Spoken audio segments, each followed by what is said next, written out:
Before we get into today's video, I just want to send my thoughts and condolences and prayers to Ray Lewis and his family.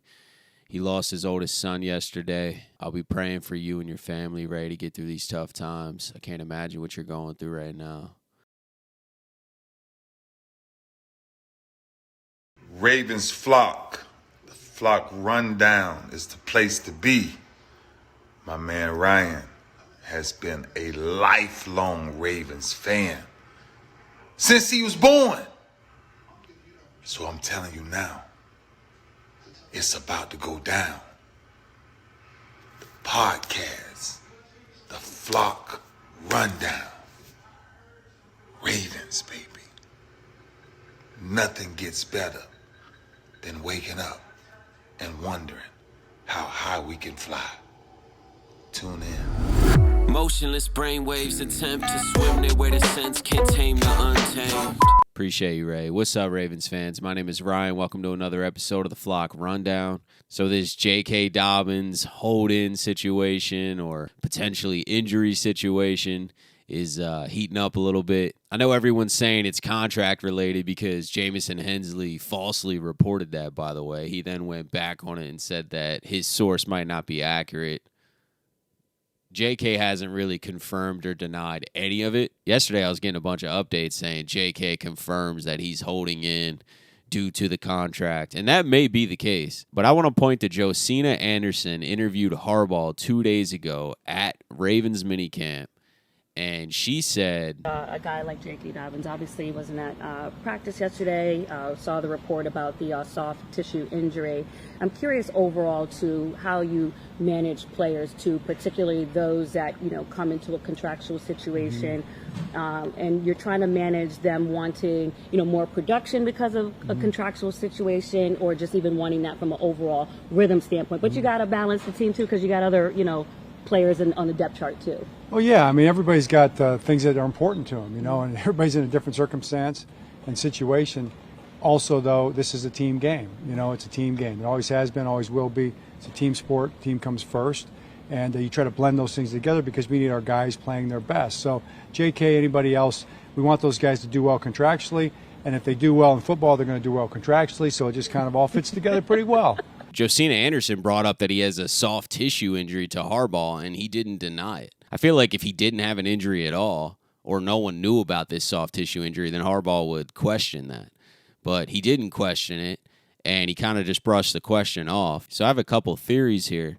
He could be sitting out because of the injury. I don't think the injury is severe, where it would keep him out of something that mattered. Training camp or especially the regular season. He could have a minor soft tissue injury, and then he doesn't want to risk practicing because he is in a contract year and he hasn't been available and he needs security. So I understand him not wanting to put himself out there, especially if he's a little banged up. Theory number 2 is that he says he has a soft tissue injury, but it's just strategy to create this hold-in situation where he doesn't really have to practice, but he's actually not that hurt. And that's why Harbaugh seems a little frustrated. Todd Monken seemed a little frustrated. They're like, yeah, he's not here. We thought he'd be here. We thought he'd be available. He's not. We're going with the guys we have. And that frustration kind of stems from what I think's going on, and that is he doesn't really have an injury. He's kind of saying, hey, got a little tweak. I'm not feeling good. I can't really practice. And this is just strategy to hold in, to sit out practice, trying to get a deal and keep himself healthy. I understand everything from his side. I understand why he would not participate in minicamp, but I don't think he has much leverage here. I mean, unless he holds out the regular season, but that's just not going to happen. Running backs, period, across the league are all fighting for big paydays, and the league is saying no. It's a quarterback, passing, offensive, high-scoring driven league, and defenses are no longer allowed to be very physical, especially with quarterbacks. And if you watch the game up until the last 10 years or so, defenses were trying to take the quarterback out of the game. There was no helmet-to-helmet or roughing the passer. They were trying to take the quarterback out of the game. So it was really smart to have a bell cow running back that you needed to rely on, and you could just ground and pound and play physical defense. And you can still do that to a certain extent, but the quarterbacks are going to end up getting the better of you most likely, especially the great quarterbacks, the Patrick Mahomes, Josh Allen, Joe Burrows, Aaron Rodgers, Lamar Jackson, the list goes on. There's a lot of great QBs that can air it out. You can't be physical enough on defense to stop that. So this league's going to keep passing. This league's going to keep scoring. There's no way around it. So therefore, naturally, running backs just get devalued. And the Dalvin Cooks and Saquon Barkleys or Jk Dobbins and Josh Jacobs, and they're fighting for deals.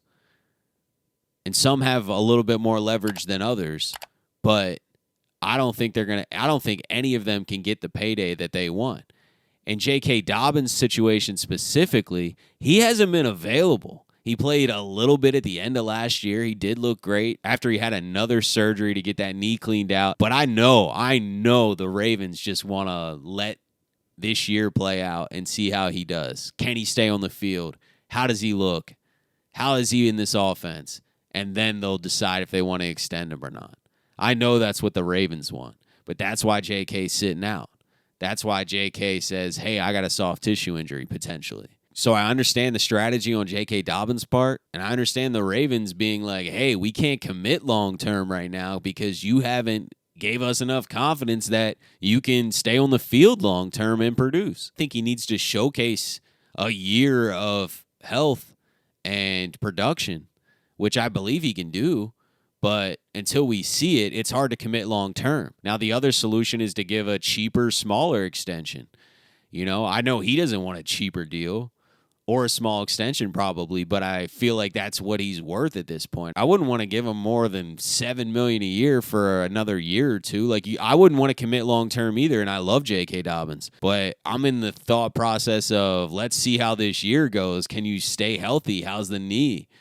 How is the soft tissue injuries? He's in no spot to have the Ravens give out a 4 or 5 year mega extension. It's just not happening. We'll see if he shows up at training camp. I feel like he will, but if not, I think he'll definitely be ready for the regular season. It doesn't make much sense for him to sit out in the regular season. But let me know what you guys think. Should we extend him now? And if so, how much? Or should we just let it ride this year and see how he does and let him kind of prove to the team that he can stay healthy and produce in this offense? But let me know. It'll be interesting. Thank you guys for tuning in to another episode of the Flock Rundown. Have a beautiful rest of your day, and I'll see you guys next time. Motionless brainwaves attempt to swim there where the sense can't tame nothing.